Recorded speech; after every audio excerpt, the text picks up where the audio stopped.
Good morning, good evening, good afternoon.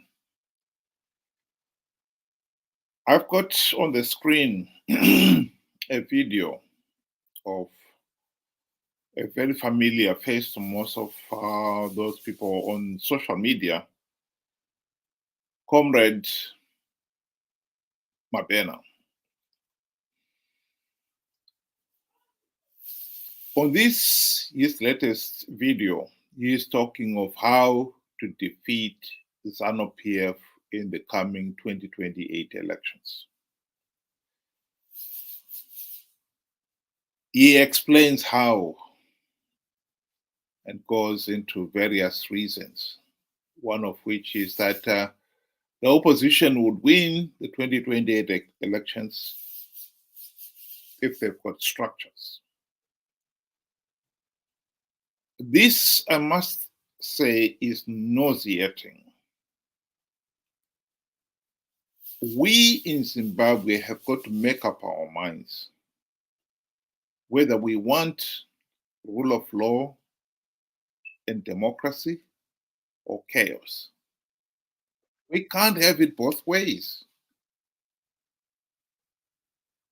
We know that Zanu PF has been rigging elections these last 44 years. And we've been told, even if we can't see it ourselves, that the election process in Zimbabwe are flawed. And yet here we are. Someone coming up with yet another strategy of winning rigged elections. This is nauseating. Last year, Chamisa talked the people into participating in flawed elections, telling people that he has plugged all the vote rigging loopholes. Elections, Triple C would win big.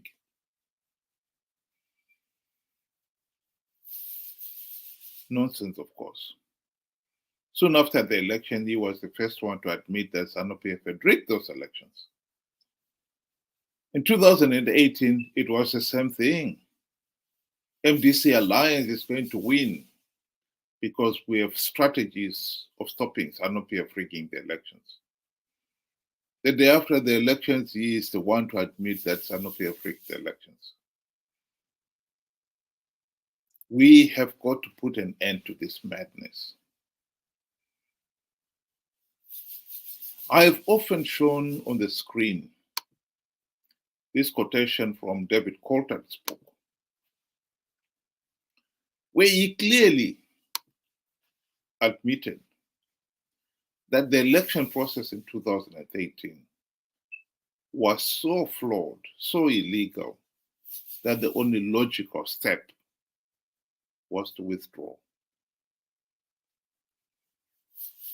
And he goes on to explain why he and his friends did not withdraw. Greed. MDC Triple C have been participating in these flawed elections, knowing fully well that the process is flawed, that Zanu PF was rigging those elections, and that by participating, they're only giving Zanu PF legitimacy. What else do we need to convince us of the sheer futility of participating in flawed elections? What else we need?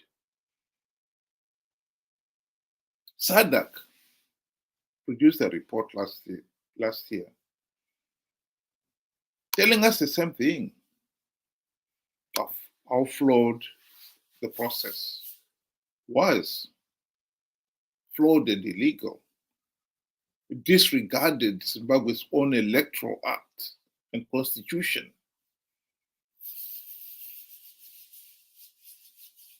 But Sadak could not go the next step and deny Zanu PF legitimacy. Why? Because Zimbabweans had participated in those elections, millions. Nearly 2 million Zimbabweans, according to SEC, participated in last year's elections.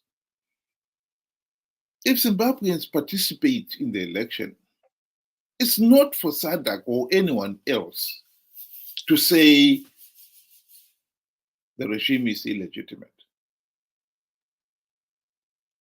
So the issue of if you participate in a flawed elections, you are giving it legitimacy is paramount.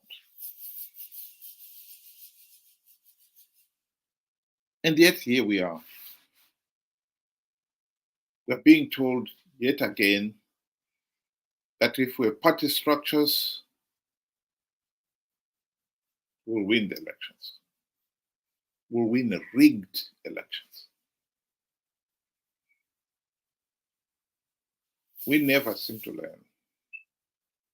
I think at the heart of this whole thing is our failure to appreciate what democracy is and what rule of law is. I'll just play once again the video clip of Dr. Nevas Mumba, who was the chair of the Sadak Election Observer Mission last year, talking of this very issue I'm talking about now. Well, thank you so much. First of all, let me be clear that the changing of any dynamic or situation in any of our African countries is a preserve of the citizens of that country, in this case, the Zimbabwean people. An election observation team goes there to support the process by observing and being able to release a statement of our observations that, for instance, in Zimbabwe, we raised several issues of transparency and also the independence of the Electoral Commission and things which happen in many other countries, But at the end of the day, once we produce the report and make it available to the Zimbabwean authorities and eventually to the Zimbabwean people, it really remains the preserve of the Zimbabwean people to fight for the freedoms that they need themselves and to correct those issues that have been observed. The reason why we have multiple observation missions is to ensure that, there is a comparison, taking place between the Sadak report and the European Union report, the African Union report. And then they can see that those issues that repeat themselves in all these reports, it's up to the Zimbabwean people. And this is where I appeal to all political leaders, not only in Zimbabwe, especially the elections that are coming in Mozambique, that are coming in South Africa, in DRC. We have to make up our minds that, look, at the end of the day, once the people in the country are given an opportunity to monitor the elections, because they also monitor, it starts not during the day of the elections. They must make sure that the constitutional lacunas that can affect a good election are dealt with months before the election. And they must fight to ensure that there's a level playing field. They should never wait for the time when the election is taking place. They must also insist that the electoral commissions and the governments in those countries abide by international norms in holding democratic elections. And this fight must be more vicious before the election comes. You couldn't explain it any more clearer. We need free, fair, and credible elections. I think it was in 2008, Professor Jonathan Moyo, he had fallen out of favor with Robert Mugabe and Zanu PF, said teasingly that if the elections, the people of Zimbabwe had the choice between electing Mugabe or a donkey, they'll vote for the donkey. That was meant to underline the desperation of the people of Zimbabwe. They really didn't care who they are electing. They're so desperate to get rid of Zanu PF. They will vote for a donkey. But of course, we know that in 2008, Mugabe came out as the victor. And again in 2013. And the similar pattern has emerged in 2018 and last year, 2023. Why? Because Zanu PF rigs the elections. If Zanu PF can be defeated by a donkey, if the elections are free, fair, and credible, why is it that a human being, Morgan Tsvangirai in one case, and now Nelson Chamisa, are failing, have repeatedly failed to defeat the Zanu PF candidate? Because the regime rigs the elections. To keep on arguing on the same point is ridiculous. This idea that we can win 2023 elections, 2028 elections, if we have party structure, is pathetic. Absolutely pathetic. How anyone can come up with such an idiotic idea beggars belief. After 44 years of Zanu PF rigging the elections, we still come up with idiotic ideas like that. It's infuriating. Whether we like it or not, whether we care to admit it or not, as long as Zanu PF retains the carte blanche powers to rig elections, they will rig those elections. And if we participate because we believed yet another idiotic winning in a rigged election strategy, it is our fault. This whole issue of repeated participation in flawed elections, the belief that we can win rigged elections, after 44 years, it's insane. I think what makes it worse is it also speaks volumes of how naive and gullible those who believe such nonsense are. They really clearly do not understand what democracy is all about and what rule of law is all about. Because if you believe in the rule of law, you will also believe that Zanu PF does not have a right to rig elections. And this is exactly what Dr. Mumba was emphasizing there. We need to fight to make sure that the elections are free, fair, and credible. And to say, no, it's okay, we will continue contesting flawed elections. All we need is to have party structures.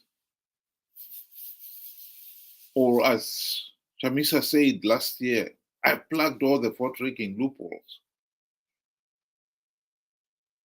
So let's leave Zanu PF to try to rig. I plugged the vote rigging loopholes. It's pathetic.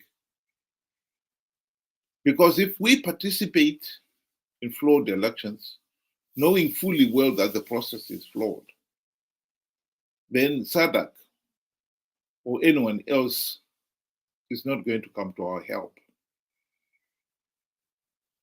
We have got to face the consequences.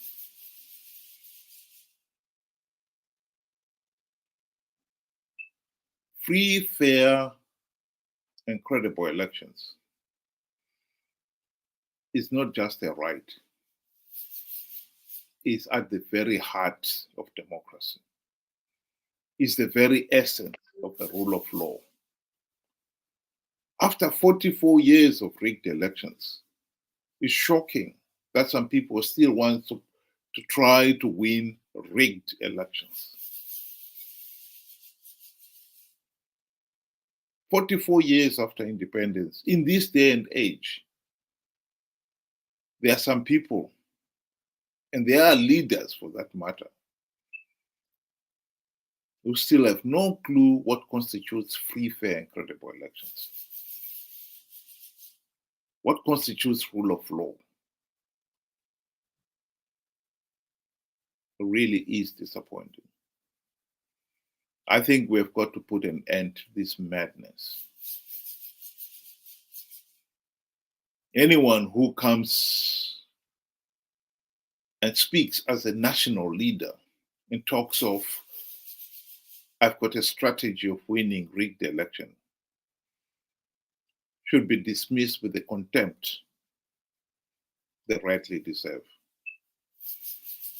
If you do not even understand what constitutes free, fair, and credible election, you shouldn't be a leader at all.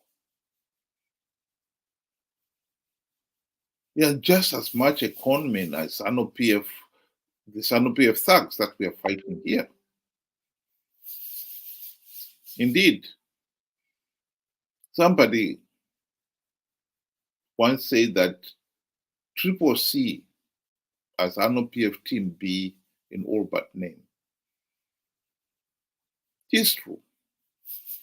Triple C, MDC leaders have had the opportunity to implement reforms to stop Zanu PF freaking the elections. They failed to implement even one token reform.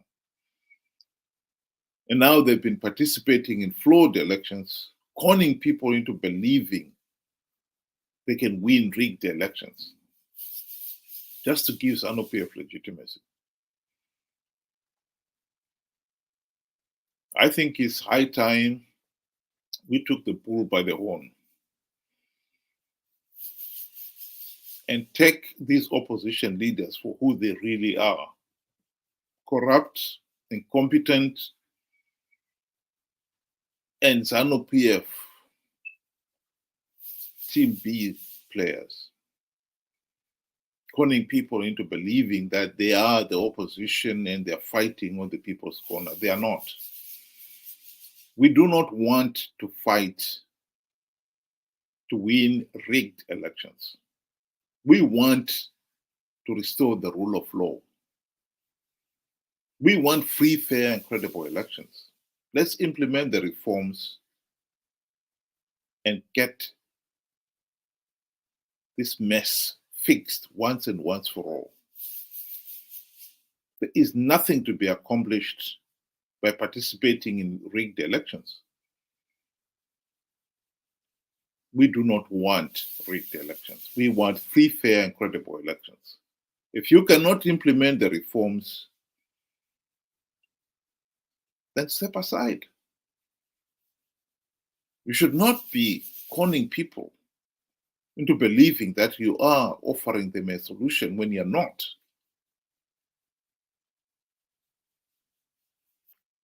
We do not want flawed elections. We want free, fair, and credible elections. We want democracy. We want to restore the rule of law.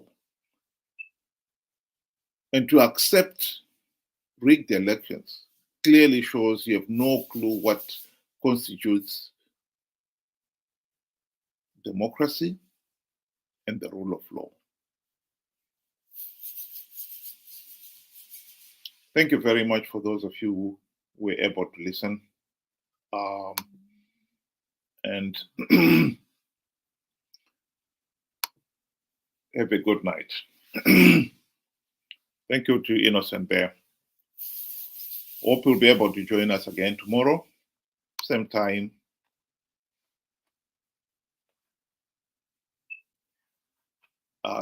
8 o'clock Zimbabwe time. Thank you and good night.